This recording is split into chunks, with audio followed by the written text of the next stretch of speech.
Silav roj baş, var baş, hevam hevîdar muteb başın selametin nûçen gelekî girîng hene divê bültena me de beyanata dawî ya kecekî heye di derbarê pêvajoyê de daxifetî bîra we duh me bernameyekê çêkir bi Remezan Kirîm re ji xwe îşaretê vê rojê hebû, îşaretê vê beyanatê hebû.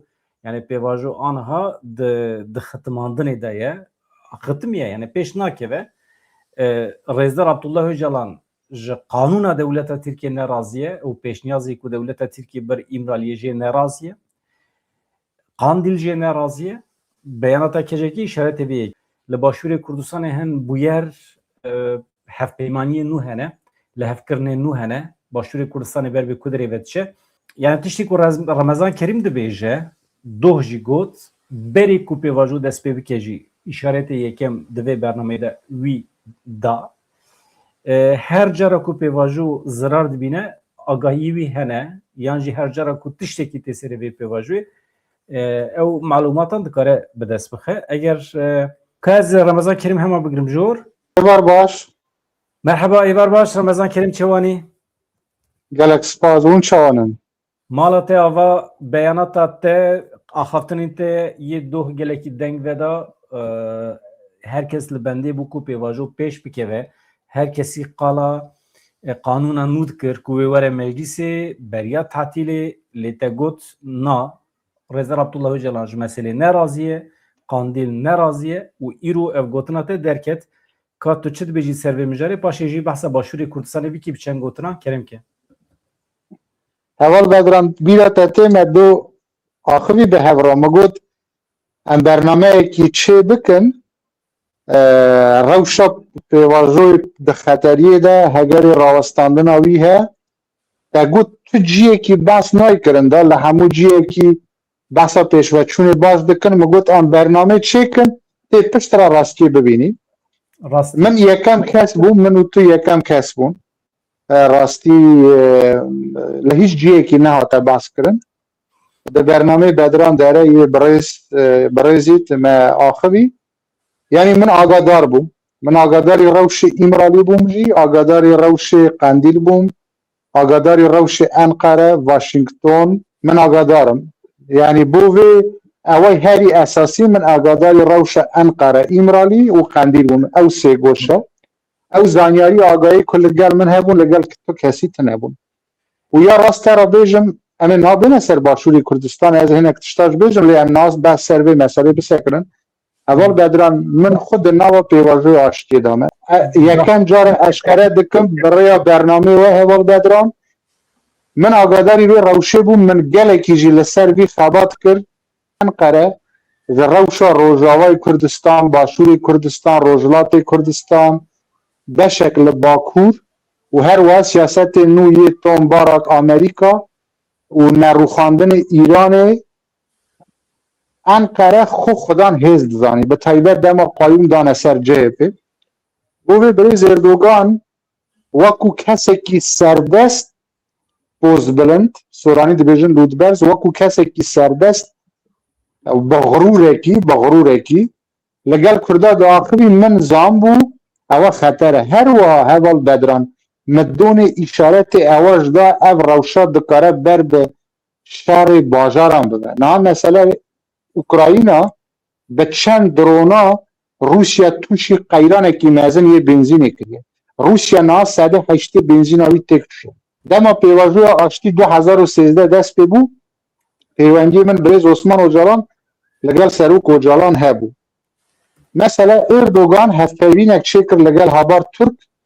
Erdogan di wê hevpeyvînê de got hevpeyvî zindî bû. Min ta Osman Öcalan me bi hev re temaşe dikir.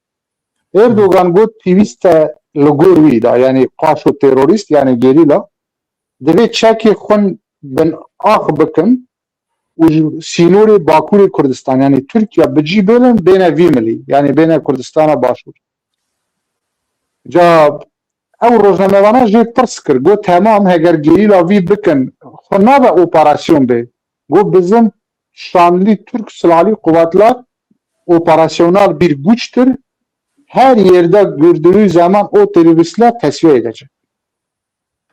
Yani hêza me Kurdî eger ez tercüman kim wergerînim hêza me eskeri hêzekî operasyonel e لهر جیکی گریلا ببینه امیوان تصفیه کن یعنی گریلا چکی خوب بن آغ بکن و بین وکو برخکی دولت ترک جوانا شهید بخن من وی دامه من عثمان اوجالا ما یکسر بود نگو پیکی اف پیواجو وی تک بچ مثلا کشتن دو پولیسا نبو مثلاش tane یه روزاوای کردستان نبو بر به دری و دیسا دچه çünkü daxuyaniye keceki hevali melbende bin ez ê bixunim 24 saat beri ku PKK helwestê xweşkereke min ji ra got min ji raya giştî ra got me got ev pêvazo ber bi têkçûnê diçe û birêz Ocalan ji ber ku pêwendî bi pêra tune nikare eşkere bike heger niha tu bikaribî bi telefon li gel birêz Ocalan baxî min seda sed lê agadarim ji Qandîlê tûntir e Ocalan Kurd e ha heval bediran Ocalan ez te ra tiştekî bêjim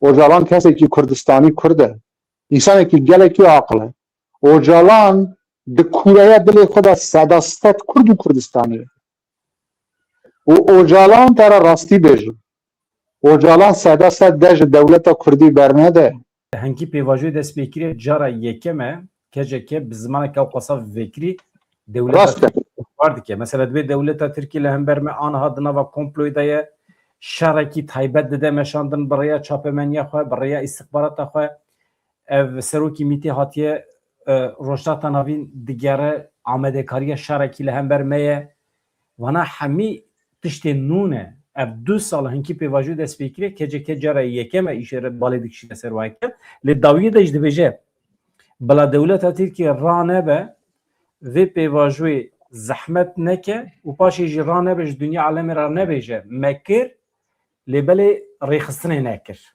bila tiştekî wisa nebêje em vê derê carekî din beyan dikin ku ji entegrasyonekî demokratîk rême amadan e lê eger hûn qanûnekî derbixin bila hin kes werin bila hin kes neyên kî hat kî nê ê nê jî em ê deriyê xwe li wan bigirin yek kesekî neye eger qanûna ku tu derdixî hemî însanê me negire nava xwe ê hepseyê derva Öcalan di navda rêveberên kecekê di navda hemiyan negire nava xwe vikû vala ye qîmeta wî tune ye yek ferdekî rêxistirê jî bawerî pê nayîne û li gorî wî tev nagere heger mafê gelê Kurd bi yeksanî li gel Tirka di destûrê de cîbicî nebe statûya Ocalan nedin rewşa wî negorin û li gel Qandîl rêk nekevin tiştekî maqûl pêş nexin yanî di vir de pîvîst nake tu axaftina bivî jor jêr peyva eger eva pêş nekeve heval bedran min pêm waye şerê drona li Tirkiye û li Bakurê Kurdistan dest pê dike û gelek kes tê kuştin de xûn dirije yanî ev rewşa têk biçe xirab têk diçe zanî niha heval bedran tu dikarî bi 5-10 drona jiyana bajarekî xirab bikî rewş xirab dibe min bi rêya kanalê we dawa li birêz Cemîl Bayîk birêz Murat Qara îlan dikim li hevalên PKK dikim kêcekê heger pêvajoyê têk çû şer dest pê nekin bi hîç şêweyekî şer dest pê nekin heger pêvajoyê têk çû hekuşîna dîplomasî siyasî li Avrupa bimeşînin xebatên siyasî bi rêya dem partî bimeşînin serî li şer nedin yanî bira nebêjin Kurd şerxwazin dîsa jî ez dawayê aştiyê dikim axaftina min a dawî ev e lê ez derbasî em meseleyê başûr bin ne wisa rast e keremke îro rêkeftinekî Yekîtîn Niştimanê Kurdistan neweyê nû çêbû yanî em bêjin Hewlêr Silêmanî rêk nekevin partî Yekîtî li gor destûra Iraqê sîstem federalî ye heger federaliyet nemîne bibe sîstemekî merkezî federaliyet nemîne bibe sîstemekî merkezî dibe hemû parêzgekan dij nebin heger sê parêzgeh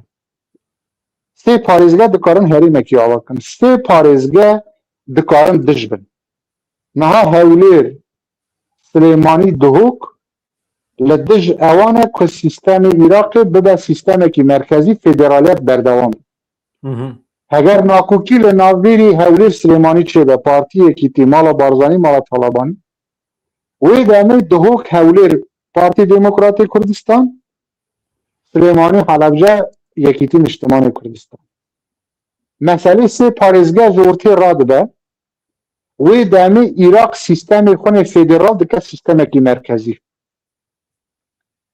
کدام بو سیستم مرکزی حریم کردستان وکو نها نامینه او یک دو مثلا سلیمانی سبه د بودجه 2027-28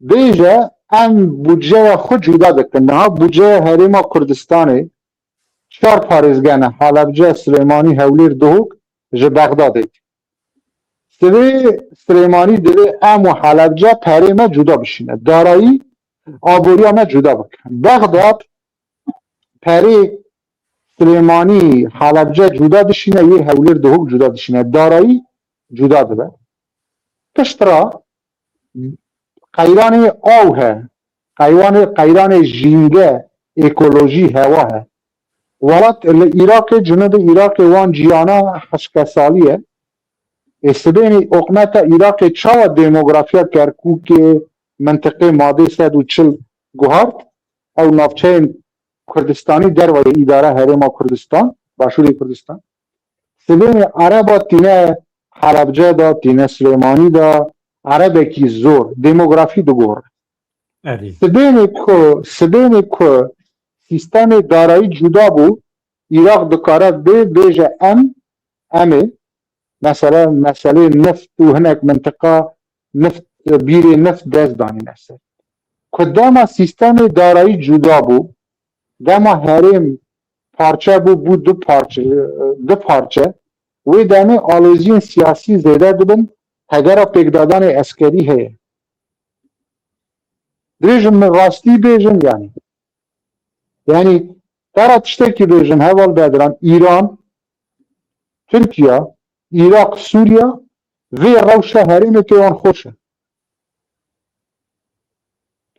تون بارک جی باسا مرکزیت دکده با مرکزیت هذا سیستم فدرال روزلاتا ناوین دا سر نکرد سیاست امریکا جی دخوازه دولت مرکزی چه عراق جی نخوازه حکومت حریم کردستان وکو نها بهده ترکیه جی یعنی ترکیه جی نکب وکو ایرانه ترکیه کمک لی ایران ساده ست دخوازه حریم باشور کردستان ضعیف به هولیر ضعیف اول بدران تو تاوان بکیستی نوی نو یکیتی نشتمان کردستان راست نینه تو بکیستی پارتی دموکرات کردستان راست نینه هر دو طرف در پسیار نینه هر دو طرف تزانی پارتی دموکرات کردستان جی یکیتی نشتمان کردستان در پسیاری سرملی وانه دبی تعویضا بدنه هفده اگر نوبری وان 6 مترو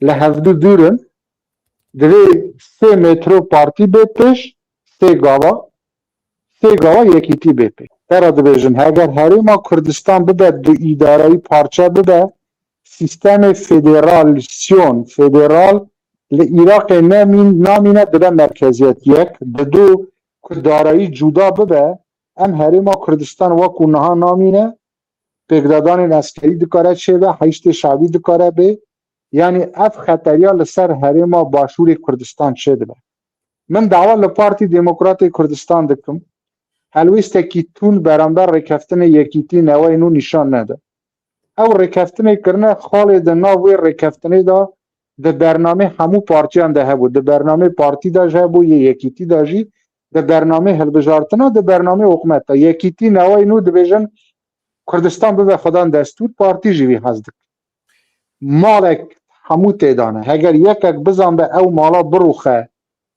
او قزنج بکن نه باور بکه باشوری کردستان ملکی همو گلی کرده یه 6 میلیون گلی کرده نه به یکیتی نشتمان کردستان نوی نو دعوه لبغداد بکن بودجه سلیمانی جیا بکن او خرابه باور بکه حوال بدران خرابه دبی کردستان به یک حریم بمینه یک حیز پیشمرگه yek hukmet, yek parlamento, yek aburi, yek daray.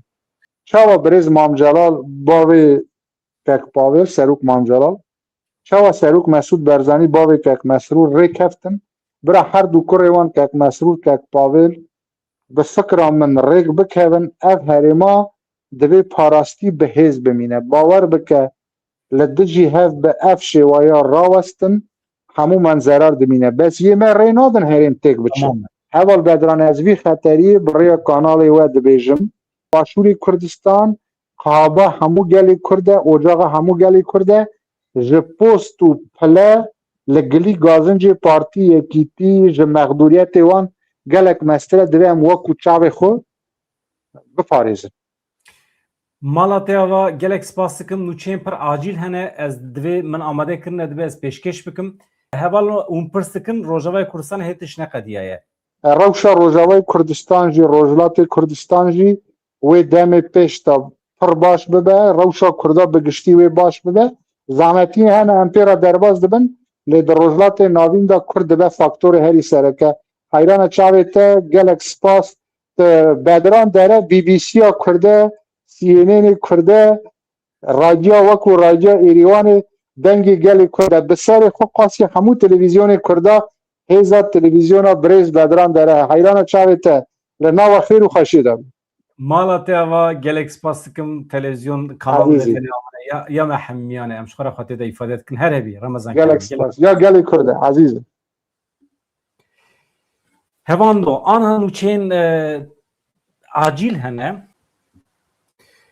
li Şamê paytexta Sûriyê di xwaringehekî de yani restorantekî de teqînek çêbû di deqînê de herî kêm 4 kes mirin 10 kes birîndar bûn teqîn li ser caddeya El Nesrê ya ku yek ji deverên herî qelebalıqî Şamê ye pêkatiye ew restoranta ku em behsê kirin teqîn lê çêbiye li nêzîkî koşka Dadê ye gelek sivîl li wê derê hatin kuştin gelek wan jî birîndar bûne bu yerekî xwekuj e behsa wê dikin yani kesekî hatiye li wê derê xweteqandiye li gorî daxuyaniya Wezareta Tenduristiyê ya Sûriyê ya ku di xwaringehê de çêbiye Ajansa Fermiya Sanayê jî beyanetekî daye dibe teqîn li ber deriyê xwaringehê çêbiye yani ne di hundir da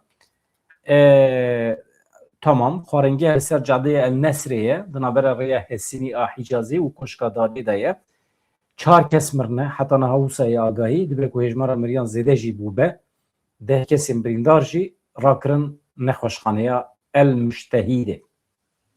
Niha wî rojê me got li Rojhilatê Kurdistanê şer û pevçûn heye niha yekîneyên parastina Rojhilatê Kurdistanê dibêje me şer nekiriye şer tune dibe çawa mümkün e çawa mümkün e ez hema çawa viyetirim aha dibe şer tune ye kajwara nûçê bixwîne min çi jî fehm dikine vanno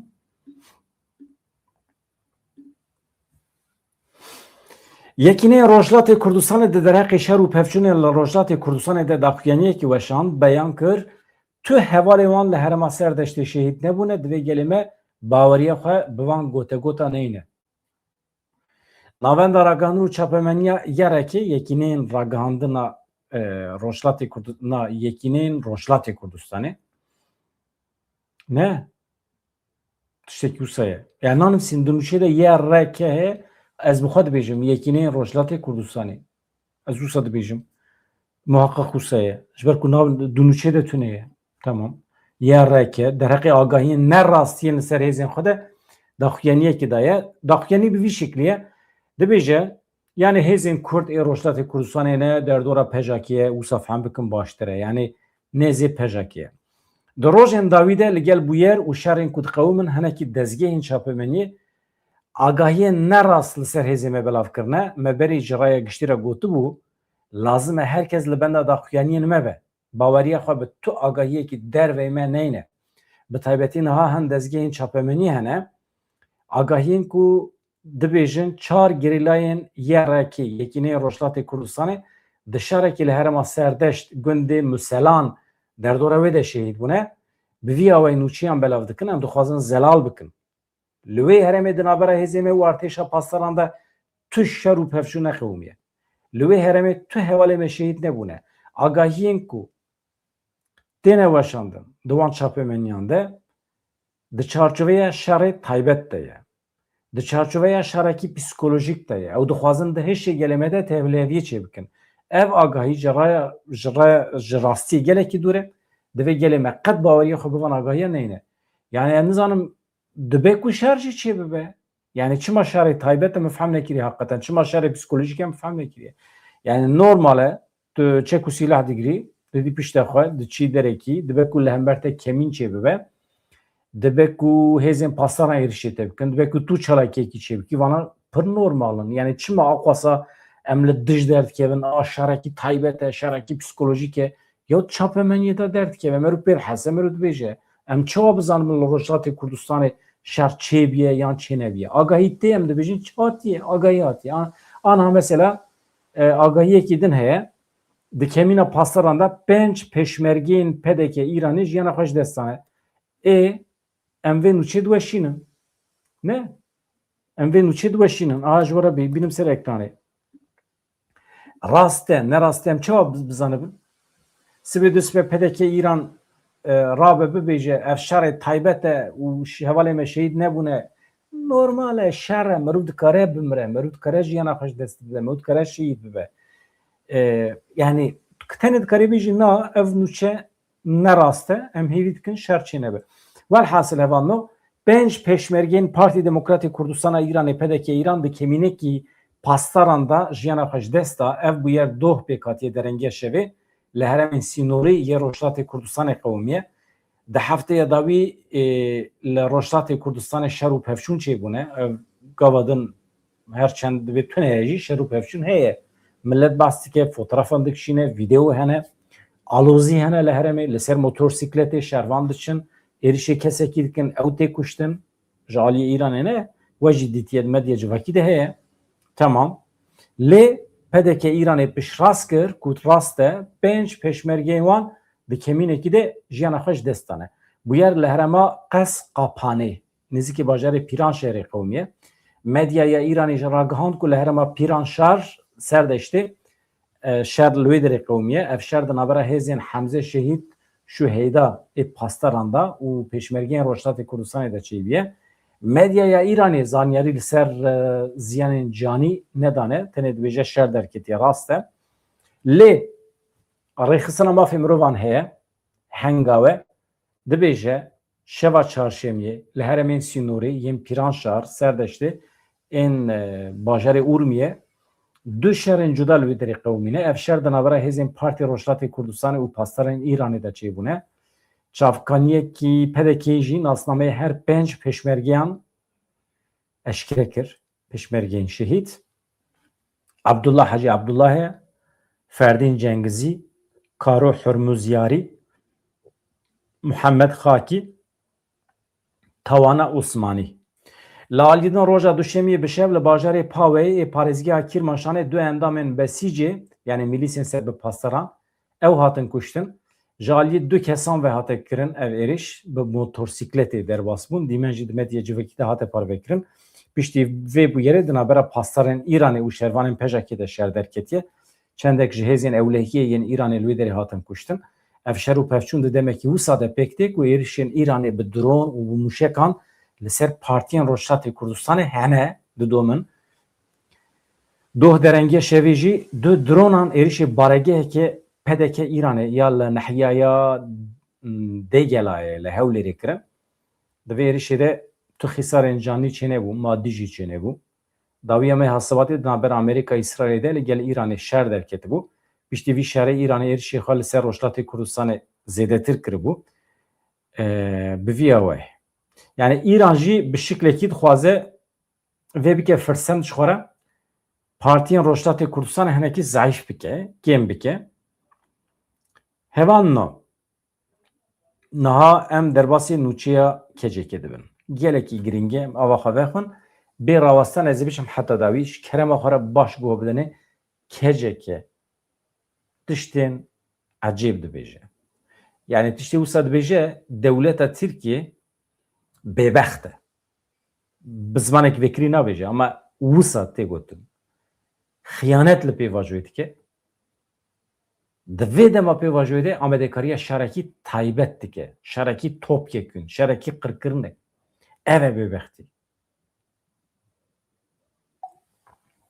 Hatta serokê Mîta Tirk İbrahim Kalın jî bi vê armancê derketiye tura rojlata navî. Çünkü her cara ku dewleta Tirkiye operasyonekî, şerekî li hember Kurdan dide dest pê kirin, pêşî serokê Mîtê İbrahim Kalın mîna ku Serokwezîrê Tirkiye be diçe welat bi welat digere, amedekarî dike, bingehekî amede dike. Halbuki muzanin Mît istihbarata Tirkiye heqê wî tune ye faaliyetên xwe li derveyê Tirkiye bike. Vaya suçe, vaya qedexeye. Serokê Mîtê mîna ku Serokwezîrê Tirkiye be diçe di dorê de bi dîplomat û serokên dewletên cîran re hevdîtin pêk dîne. Ne rast e. İstihbarata navxweyî a dewletekî a navxweyî ye. Mît wisa ye. Elemanên Mîtê nikarin biçin derveyê Tirkiye. Qedexeye ye û ku derê xebata wî çê bibe, îspat bibe tê girtin. Suçe yani. İşte İbrahim Kalın terev vekilî daxife. Vana hemî malzemeyên dîplomasiyê ne. Merû dikare giliyê dewleta Tirkiye bike ya. Şaşım bibêjin? Na, ne şaşım. Ez zanim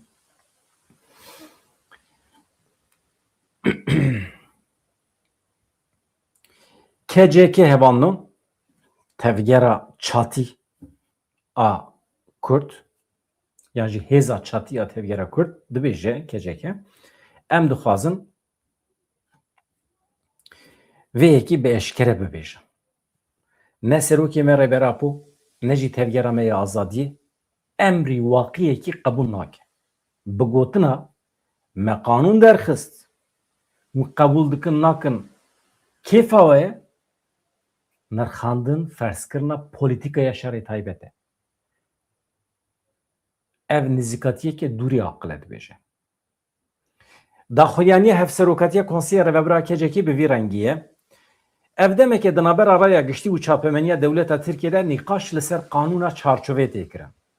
Di çapemeniyê de nirxandinên wisa têne belavkirin li projeya aştî û civaka demokratîk ya Rêberapû naye. Her wiha berova jî wê ye. Herî dawî pêşniyazên ku Rêberapû di 24 Gulanê de li İmraliyê pêşkêş kir û hevdîtinên ku heyeta Dem Partiyê birayedarên AKP re kir weke ku nûyê hat nîşandan. Halbuki ji 24 Gulanê vir ve tu hevdîtin bi Rêberapû re nehatiye kirin. Piştî hevdîtina 24 Gulanê pêşniyazên ku Rêberapû pêşkêş kirin wê ji aliyê hikûmetê ve bahatin nirxandin, ev nirxandin wê ji Rêberapû re bahata ragihandin, encamên wê jî ji tevgera me de bahata ragihandin. Yani ji me re bahata şandin. Lê çi bû? Ev tiştê nebû. Ev prosedür nehate cih. Lewma ji wê rojê vir ve tu tekilî yan jî tu bûyerekî neqewmiye ku hêjeyê nirxandinê be. Yani em tiştekî nikarin bibêjin ji ber ku tamamen tecît heye. Hevdîtin çêneviye. Tekiliye KCK jî bi Öcalan re tune. Tiştekî wisa heye. Di mijarekî bi vî rengî ya dîrokî û giring de yani behsa pêvajoyê dike tecîta heyî li ser Rêberapû berdewam dike. Tevgera me ya azadiyê jî di nava vê demê de tu agahî ji İmraliyê wernegirtiye. Tevgera me ya azadiyê her tim bi pêvajoya Rêberapû re dilsoz bû. Her cure hewldanên pêwîst bi cîhanî ji bo çareseriya siyasî ya demokratîk ya pirsgirêka me bi pir alî hewlda û gavên giring jî li gorî xwe avet. Ji bo qanûnên azadiyê yên ku siyaseta demokratîk bi rengekî azad lêbêkirin werin derxistin me çi kir? Me piştgirî da hewldanên di vê mijarê de hatine kirin. Di vê çarçovê de me kêm bi kêmasî jî dîtibe. Herçend me pir tiştên kêm firq kiribe jî dîsa rapora Komisyona Demokrasî Aştî û Xuşkûbiratiyê me erênî dît. Me piştgirî daye. Ya pêvajoyê aştî û civaka demokratîk me yek ser eleqedar dike. Ji bo bandoreke neyînî li pêvajoyê nebe, li diyalogên bi Rêberapû re nebe, weke tevger me rast nedîn ku em rabin timî daxuyaniyan bidin. Lêbelê polîtîka daxuyanî nirxandinên dema dawî têne kirin, pêwîstiya wê yekê bi me çêkir, yani me hewce dît ku em rabin xwe îfade bikin, em bi daxuyaniyekî nêrînên xwe bi raya giştî re parve bikin. Çima? ji ber van iddiayên van rojên dawî ku di çapemenî AKP'de derketine. Eger bi rêbertî re hevdîtin û nîqaş neyê kirin, nêrina tevyara me eger neyê girtin, li ser vê yekê bê gotin ku wê qanûnekê bi filan rengî bê derxistin, di naveroka xwe de wê filan filan tişt hebin, ev yek wê weke lîsteyekî, weke ferzkirinekî, weke lîstikekî, her wiha weke komployekî were dîtin, yani vê derê dixwaze bibêje, binêrin, ez vê dubare dikim gelekî giring e, dibêje eger bi serokatiya me re hevdîtin nîqaş neyê kirin, eger nêrinên tevgera me neyê girtin, li ser vê yekî eger were gotin ku wê qanûnekî bi filan rengî were derxistin, di naveroka xwe de wê filan filan filan tişt hebin, yani tenê tiştê ku me razî neke hebin, ev yek ji aliyê me ve wê weke lîstikekî were dîtin.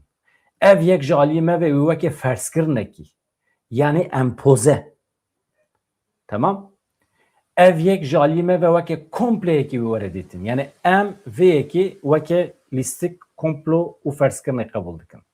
Ji xwe Numan Kurtulmuş Rabiye bi daxuyaniyekê dibêje wê qanûnekî were derxistin, yan ew ê bên,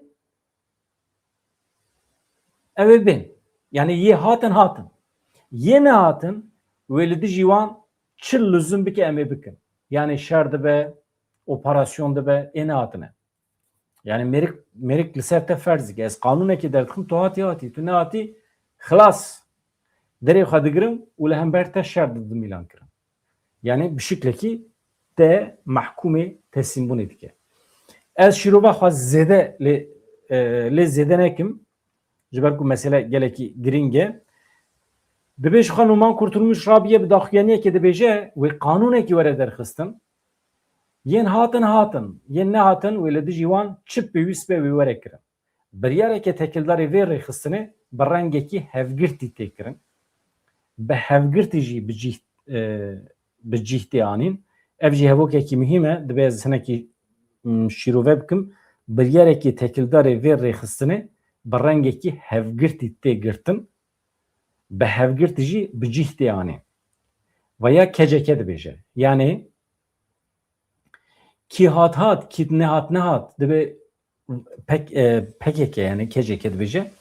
Em tiştekî wisa qebûl nakin, tevgera me qanûnekî ku hemî kesî bigire nava xwe ancak qebûl dike. Ji ber vê yekî gotina hevgirtî bikartîne. Mesela tekildarê rêxistina me dibe bi rengekî hevgirtî dibe biryar werin girtin. û baweyekî hevgirtî dibe ev werin bi cîhanê. Tevgera me ya azadiyê tenê qanûn û gavên hevgirtî û yekpare ciddî digire, li ber çavan digire. Yani te qanûn derxist, her kesî dibe bigire nava xwe. Yani Öcalan jî bigire nava xwe, Cemîl Bayık jî, Duran Kalkan jî, Karayılan jî, her kesî bigire nava xwe, mirovên li Avrupayê jî, çapeme, herkes. Girt nava xwe, ne girt nava xwe, yek ferdekî rêxistinê naçe Tirkiye. Veya beyanata dawî ya keçekiye. İdî kêfa wan e. Kêfa dewleta Tirkiye çawa bixwaze bila wisa bikin. Bila qanûn derbixin, yek mêşekî Kurdan jî naçe îtibar bi wê qanûnê nayne. Dibêje tevgera me ya azadiyê tenê qanûn û gavên hevgirtî û yekpare ancak ciddî û li ber çavan digire. Eger wisa nebe, nêzîkatiya beşekî wê were, beşekî wê nê, na, em qebûl nakin. Pirsgirêk ne tenê çekdanîna şervanan e. Elbet helwesta li hember şervan û revebirên vê tevgerê jî yek e. Nîşandana nêzîkatiyekê cuda wê bibe sabotekirina vê pêvajoyê. Dewleta Tirk eger qanûnekî em çawa dixwazin ku hemî digire nava xwe hazır neke neyne meclisê, ji bo me dewleta Tirk vê pêvajoyê sabote dike. Yani xirab dike.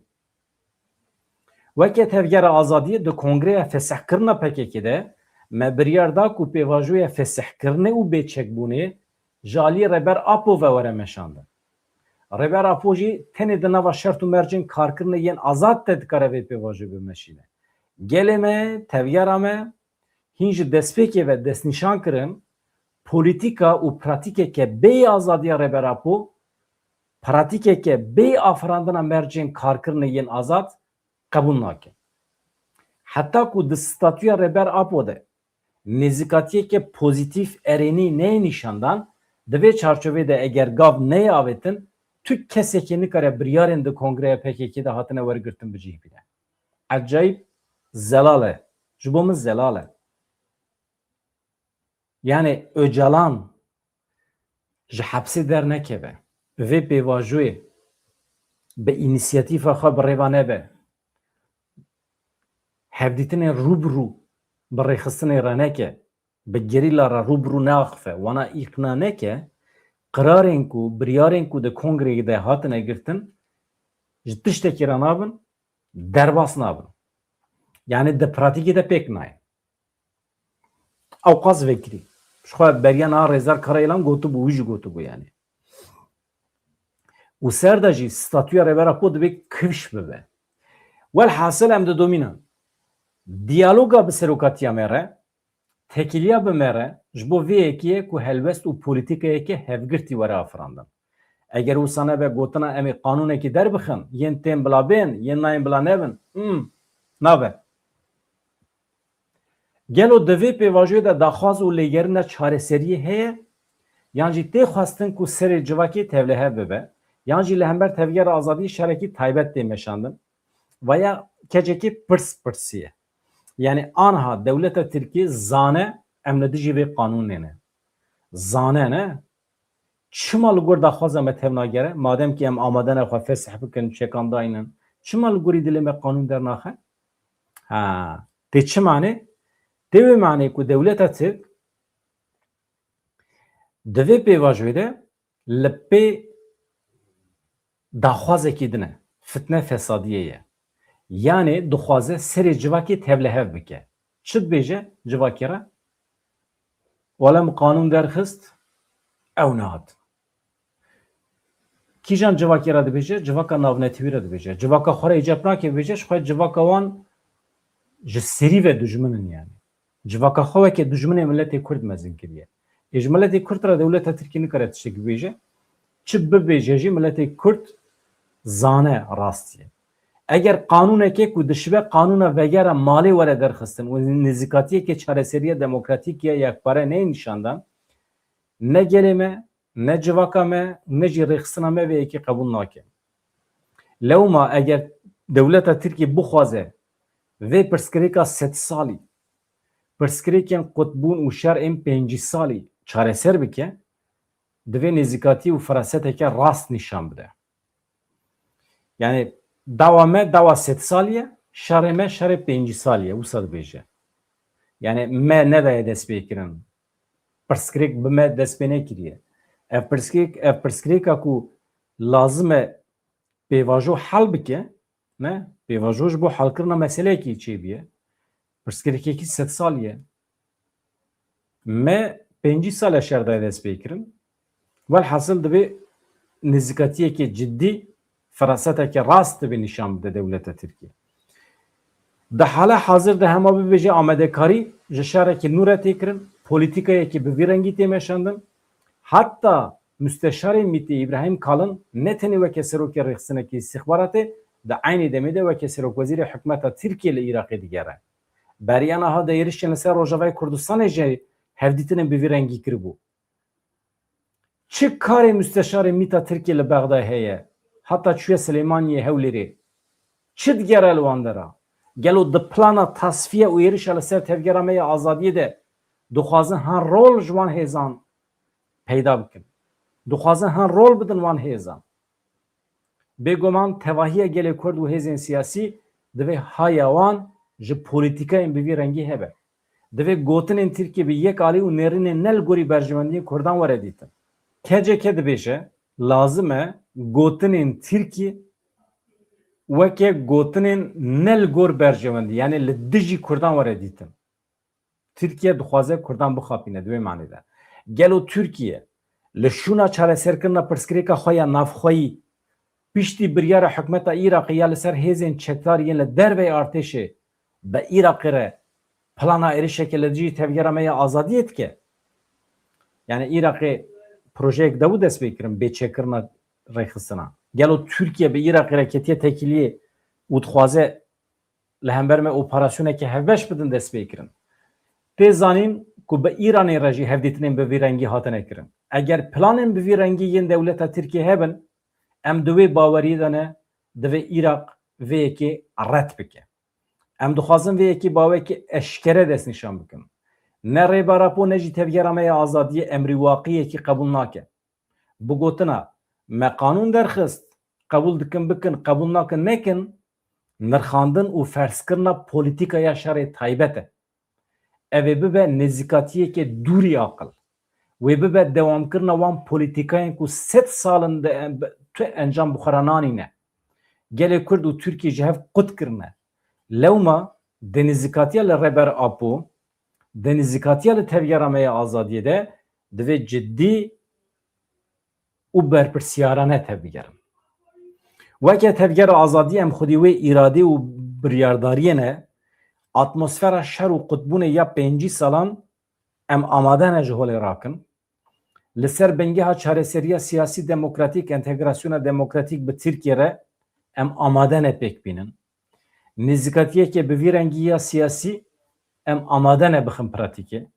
Ji bo dewleta Tirkiye jî berpirsiyariyeke dîrokî ye ji bo pêkanîna vê îradê û biryardariya me, ji bo bi cîhanîna entegrasyona demokratîk bi polîtîka gavên xwe er ku berpirsiyarî xwe bîne cih. Yani keceke dibêje bila kes ranebe me sûjbar neke, em hazirin tiştek ku dikeve ser me, biryarên ku me di kongera xwe de pêkanîne em dixwazin pêk bînin, lê em li hember xwe dewletekî ciddî dixwazin. Em dewletekî wisa dixwazin ku hazir berpirskirêka 100 salî çareser bike. Em dewletekî wisa ciddî li hember xwe dixwazin ku serokatiya me weke muxatab bibîne, serbest berde, ku serokatiya me were me îxna bike. Wekî din çare tune ye. Dewleta Tirkiye dibe ciddî tevgere. Gotina dawî jê ji were bêjin paşê nûçeyên din ê giring jî hene di vê raya giştiya demokratîk û gelê me li hember nêzîkatiyên ku pêvajoyê aştî û civaka demokratîk sabote bikin, şiyar bin, li dijî tecîta li îmraliyê tekoşînekê bi bandor bimeşînin, ji bo serkeftina pêvajoyê aştî û civaka demokratîk er ku berpirsiyariyê xwe bi cih bînin, milletê me jî şiyar dike. Bawerî bi gotinê dewleta Tirkiye neynin, hazir bin, dewleta Tirkiye her kelî her dem dikare provokasyonekî pêk bîne, pêvajoyê serûbin bike, jê re bahane peyda nekin. Yani jî xwe nekin malzeme, dikkat bikin. Ev yek, Serokê İstihbarata Tirkiye Metî İbrahim Kalın, ku daxuyaniyê kecekî jî behsê wî dike, di çarçoveya gera xwe ya Rojhilata Navîn de derbasî Başûrê Kurdistanê bû. Neb tenê bû, şandeyekî pêra bû. Li Pîrmamê pêşî bi Mesûd Barzanî re hevdîtin pêkanî, baregeha Barzanî li ser civînê daxuyaniyekî belavkir da zanîn ku di hevdîtinê de teqezî li ser pêşketinên dawî çêbûne. Tekilên di navbera Herêma Kurdistanê, Îrak û Tirkiye de ji xwe re axivîne. Tevî vana beyanatên resmî ne, di pişt perdê de çi axivîne em nizanin. Amedekariya çi heye em nizanin. Ama serokê Mîtî wextê tê bi serokê Kurda re hevdîtinê pêktîne, ecayîb mirov aciz dibe.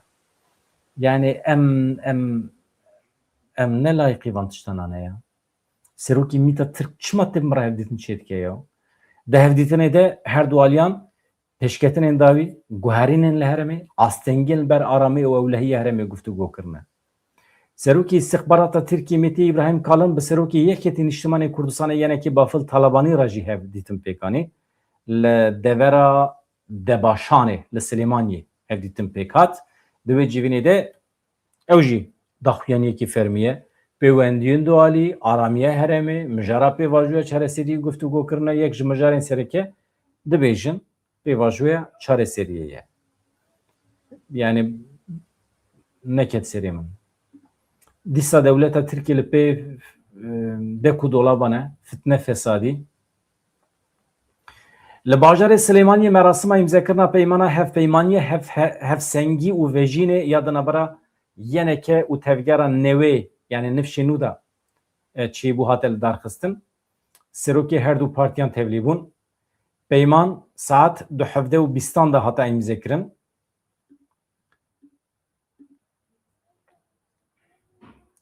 Pişra Serokê Newê Nû Şahswar Abdulwahid Bafıl Talibanî Serokê yenekê her yekî axaftinekî kir. Axaftina Bafıl Talibanî balkêş bû, gelekî kim bû. Zêdetir Şahswar Abdulwahid axivî. Serokê tevgera Nifşê Nû Şahswar di gotara xwe de çi got? Peymana me yal gel yenekê ne li dijî aliyekî ye. Armanca wê ya sereke tenê xizmetkirina ji bo milletê me ye. Eger em berjewendî xelkê xwe bixin pêş, wê demê hemû alî wê bi ser bikevin. Şahswar Abdulwahid li ser hinek rexneyan jî got, ez dixwazim bersiva wan kesan bidim ku ev peymana girtîgehê ye, dibêjin ku ev peymana girtîgehê. Wî rojê endamekî pedekê derket got, Nifşê nû bi yenekê re li hev nekiriye. Empoze kiriye. Yenekê di hepsê de bi lêdanê bi îşkence ev peyman dayê imzê kirin. İja li ser wî dibêje. Çünkü niha mafê wekîlê xwe dide yenekê. Kursiyê xwe teslîmê yenekê dike Nifşê nû. Yani dibin belkî bibin partiyekî jî. Ew jî heye. İja li ser vê bersiva wî heye. Yani gelo bi zora îşkence te ev peyman qebûl kiriye. Berê ku em werin hundir vê salonê mişkek bafil ra got xwazî me berê salekî li hev kiriba. Wî jî got bi Xwedê tu rast dibêjî. Yani suçî min e dibê me nekir. Eger di girtîgehê de jî ev peyman hatibe kirin, çima nebe dibê? Tabi esprî dike yani. Vaya dibê Abdullah Öcalan di girtîgehê de bi hikûmeta Tirkiye re dide distîne yani. Çima nebe? Mandela, Nelson Mandela di girtîgehê de her dîtinê xwe pêkanî. Beşekî zêde ya serokên cîhanê jî di girtîgehan de danûstandin kirine. Peyman ne ji bo yekbûnê ji bo hikûmet û stratejiya siberoja Herêma Kurdistanê ye. Yani ji xwe re esprî dike. Bafıl Talibanî jî çû ser sahneyê got gelo tiştekî maye ez divê derê baxivim? Na. Çima? Çünkü Rêzdar Şahswar her tiştî got. Nadibê em girêdayî sozê xwe ne li beramberî milletê xwe Bafıl Talibanî dibêje. Îro ji bo Kurdistanê rojekê dîrokî ye. Ji îro pêve bila milletê Kurdistanê li benda siyaseteke nû be. Ji îro pêve li Kurdistanê li Iraqê em hêza hejmar yekin dibêje. Li Hesekê krîza avê heye di domê hikûmeta Sûriyê soz dabû ku ew ê yekê tîrmehê ava wêsgeha Elokê ya ji serê kaniyê berde Hesekê li heta niha av nehatiye berdan krîza avê li herêmê di domê ji sala 2019 vir ve milyonek û 100,000 kes li Hesekê til temirê li gundewarê wan sê kampên koçberan bê avmane xelkê herêmê ji ber tonebûna tora avê ya giştî gelek caran bi hesreta tasekî avê dimînin. Yani milletê lû derê dibêje bê her tiştî dibe ama jiyan bê av nabe. Meseleyê avê dibe hal bibe. Heta ku tankerekî avê jî dibe em bi dest dixin dibe em pir zehmetî dikişînin. Ji sala 2019 vir ve rêveberiya xweser û xelkê wekî çareseriyekî alternatîv dest bi kolana bîran kiribûn, bîr di kolên û tankeran bikartînin ji bo ku avê bikişînin malan. Saziya avê ya Hesekê diyar kir ku avê ji bîran peyda kin û tankeran dikişînin malê. Niha fiyata 5 bermîl av bi 50,000 lîreyê ye. Yani ew veguhastina avê ya bi tankeran bûye meselekî giran yani. Di nava bajarê Hesekê de 1045 tankerên taybet ê avê hene. Ji bîran avê dikin derbasî malan dikin. Mesele çi ye divê derê de? Piştî ku peyman di navbera Kurdan û hikûmeta Demkî ya Şamê de hate imzê kirin, ev westgeha Elokê normal diviye bû bahata çareser kirin. Lêbelê hikûmeta Şamê xwedî li sozê xwe derneketiye, tüm meseleyekî hal nekiriye, hemî sebeb jî dewleta Tirkiye ye. Çeteyê xaniye kiriye serê kaniyê, ava me şêlû dike, ava me qirêj dike veya suçekî li dij mirovahiyê ye veya terorîzm e. Tiştek ku dewleta Tirkiye li Rojava kir, binesaziya elektrîkê, avê, mazotê her tiştî xirab kir. Her tiştî. Anla jî rabûne me re li hev dikin. Ya ji ber vê yekê dibêjim, ez hê jî li ser soza xwe me milletê Kurd nikare bawerî bi dewleta Tirkiye bîne. Yani nikare. Çünkü yek işaretek lazım e. ji bo ku milletê Kurd bawerî bi gotinê dewleta Tirkiye bîne, ev dewlet divê lêborîn bixwaze, özür bixwaze, çok bide bibêje mikir lêborîn dixwazim ama ji îro şûnva nakim. İşaretê vê yekê ji wekê gava ewel hemî însanê wê hepsê ez bi serbest berdidim. Kanûnên ku bûne sebebê girtina însana radikim, betal dikim. Tazminatê dedim hemî qurbaniyên Kurdan, mağdurên Kurdan û ji îro şûn ve jî her Kurd serbest e, aha ji wara mektebê we, aha ji wara zimanê we, aha ji wara perê ku hûn didin dewletê, ez dixim xizmeta zimanê we. Wê demê ancak em dikarin bawerî bi dewleta Tirkiye bînin. Rabiye kanûnekî fasafîso derdixe, şervanên me, lehengê me li gorî aqlê xwe pûç dixapîne tîne Tirkiye, kanûn wisa nabe evandan. Dadgeha Iraqê cezayê îdamê yê celadê Kurdan pesend kir, yani erê kir. Dadgeha Temyîzê ya Federaliya Iraqê cezayê darvekirinê yê Ecec Ahmed Herdan Tikrîtî pesend kir, erê kir. Tikrîtî bi sûçên komkujî, sûçên li dijî mirovahiyê, destdirêjiya li jinan, li hember kesên ku ji enfalê xilas bûne, buwan tê sûcbar kirin. Yani ê ku ji enfalê saxî filetîne, destdirêjî wan kiriye, bi tî û birçî însan kuştiye. Ecec Tikrîtî bi navê celadê Nugre Selmanê û celadê Enfalê tên nas kirin. Sûçên wekî birçî hîştina girtiyan, tî hîştina girtiyan, însanan tî dê hele, îşkencekirine heta mirinê. Ya çawa sapık heva ya. İnsanekî îşkence dike heta mirinê, tî dê hele, birçî dê hele. Destdirêjiya zayendî.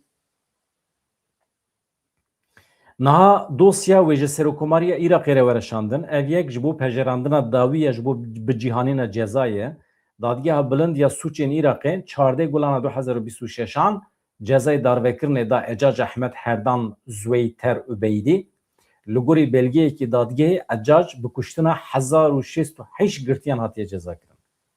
Birêya birçî hîştinê, tî hîştinê, îşkencekirina heta mirinê, ev 1608 kes kuştine. Yani ji Esad Oktay Yıldıran tiştekî wisa ye. Ew jî celadê Kurdan bû, jaliyê Kurdekî ve hat kuştin. Wezareta Dadê wê dema bi cîhanîna cezayê diyar bike, dibe 30 roj jî derbas nabe. Firqa Iraqê, dewleta Iraqê lêborîn ji Kurdan xwest û sûcdarên li hember Kurda jî Saddam jî di navda dar vekir. Lê Tirkiye bi celadên Kurdan serbilind e. Tirkiye nake nîvî Iraqê de mesela Rûmetê de, mesela Onurê de. Kenan Evren heta dawî emrê xwe jî bi acelê xwe mir. Yek dawayekî li hemberî wî ve nebû. Esad Oktay Yıldıran celadê Kurdan bû li zindana Amedê. Mazlum Doğan jî mağdur bû. Gelek kesên ku îro hêjî li heyatê ne mağdur bûn. Sakine Cansız, Lehenga Kurd mağdur bû. Dewleta Tirkiye navê vî celadî dide mekteban, dide caddeyan, yani dewleta Tirkiye serbilind e bi Esad Oktay Yıldıran. İnsanekî mîna viya ye. İşte emrad bin Iraqê û Tirkiye çawa dikarin muqayese bikin, çawa dikarin bidin berhev. Hevalên me, rêveberên me ê kecekê çawa ji dewleta Tirkiye naxwazin nabêjin ya pêşî ka insanê ku li hember me suç kirine wana tespît bike, wana 2 sal ceza bide, wan ya 2 sal ya. Yani hatta devleta Tirkiye van suçbaran tespît neke, ceza li wan nebire, em çawa bawerî bi gotinê dewleta Tirkiye bînin. Ew qasa vekiriye yani. Ev kesî ku em behs dikin Ecec Tikrîtî 31 tîrmeha 2025 hatibû desteserkirin, xwe şart wekî dibin navê nasnameyekî cuda de, derbasî Sûriye bû, Şamê bû, Iraqê bû xwe şart. Yani nasnameyekî din wekî gundiyekî tevdîgariya. Di dîroka Enfalê de yek ji navên herî hov e. îro 33 sal di ser komkujiya Sîwasê re derbas bûn. Çi ye mesela Sîwasê? Li bajarên Tirkiye Bakurê Kurdistanê çalakiyên bîranînê hatin li darxistin. Roja dudiyê tîrmehê sal 1993 li otêla Madik Makê li bajarê Sîwasê Bakurê Kurdistanê 37 kes hatin şiwtandin. Piraniya qurbaniyan rewşenbîr bûn, nivîskar bûn, hunermend bûn, Elewi bûn hemî jî. Di nava kuştiyan de du xebatkarên otelê du êrişkar jî hebûn.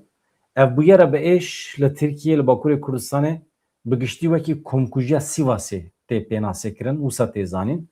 Wê demê Komeleya Çandêya Pîr Sultan Abdal festîvalekî organîze kiribû. Gelek kesayet helbesvan rewşenbîr nivîskar ji bo tevlî festîvala Pîr Sultan Abdal bibin çibûn Sivasê. Xelkê bajêr, şeniyên bajarê Sivasê bi piranî ji Elewî Sunyan pêkitin. Aziz Nesin jî li wê derê bû. Nivîskar Aziz Nesin roja yekê tîrmehê di merasima destpêkirina festîvalê de amade bû. Du roj beriye ku ew bûyer çêbibe li bajarê Sivasê belavokekê hatibû belavkirin. Di wê belavokê de qalaveyekê de hate kirin ku Rojnameya Aydınlikê ew jî Aziz Nesin sernivîskarê wê bû. Cih daye Pirtûka Salman Rushdî ya ku dibêje ayetên şeytan. û bi vê hincetê Aziz Nesin wekî hedef hatibû nîşandan û nijadperestên Tirk, olperestên Tirk êrişî wê otêla Madımakê kirin. Agirberdan otelê şahediye kesek ji wan hebû ê ku sax filitiye dibêje me nizanîbû ku Agirber didin otelê. Me got belkî derî bişkînin werin êrişê me bikin lînç bikin ji ber vê yekê dibe me hemî însan bi taybetî jin dibe me derxistin qata çara ya otelê. Dibe em hemî çûn li wê derê kombûn. Halbikî dibe pir xeter bû. Çünkü ew dumana wê şewatê dibe çû heta qata şeşa dibe li wê derê em tev fetisîn û me ji pencerê xwe avêt bînaya kilekê. Bînaya kilekê jî dibe em negirtin. Ji me re gotin çi karê we heye li wê derê. û paşê Aziz Nesin telefonê Erdal İnönü dike. Erdal İnönü wê derê serokwezîr bû. Alîkarê serokwezîr bû. Baş nayê bîra min. Lê çare nedîtine yani. Mala we ava gelek spas dikim hevalno. Rıdvan tu jî her hebî. Eger hûn ji bîr nekin bibin abone, bibin endam. Hema çi destî we tê bikin ji bo pêşxistina kanalê. Mala we ava hemî bernameyê me pir xweşin, pir xweş tên temaşe kirin. Eleqa we ez jê razî me her hebin. Xatirê we silav rêz hevalno dem baş.